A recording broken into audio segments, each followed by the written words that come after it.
السلام علیکم ورحمۃ اللہ وبرکاتہ۔ بسم اللہ الرحمن الرحیم۔ آج کی ہماری حدیث کہ اللہ کی راہ میں جہاد کرنا اور سفر جہاد کیا ہے۔ حضرت ابو عبس عبد الرحمن بن جبر رضی اللہ تعالی عنہ اس حدیث کے راوی ہیں کہ حضور علیہ الصلوۃ والسلام نے ارشاد فرمایا، مغبرت قدم عبد فی سبیل اللہ فتمسہ النار، یعنی جس بندہ مومن کے قدم راہ خدا میں غبار آلود ہوں اسے جہنم کی آگ نہیں چھوئے گی۔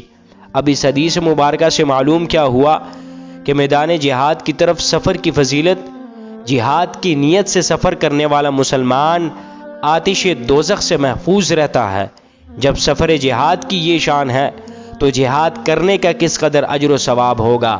ہمیں چاہیے کہ ہم فلسطین کے مظلوم مسلمانوں کی مدد اس طرح کریں کہ ہم ان کے ساتھ مالی تعاون کریں۔ وہاں پر پینے کے لیے پانی نہیں، کھانے کے لیے روٹی نہیں، بجلی نہیں، گیس نہیں، ہمیں چاہیے کہ ہم ان کی مالی مدد کریں۔ اللہ رب العزت ہمیں ان احادیث پر صحیح معنوں میں عمل پیرا ہونے کی توفیق عطا فرمائے۔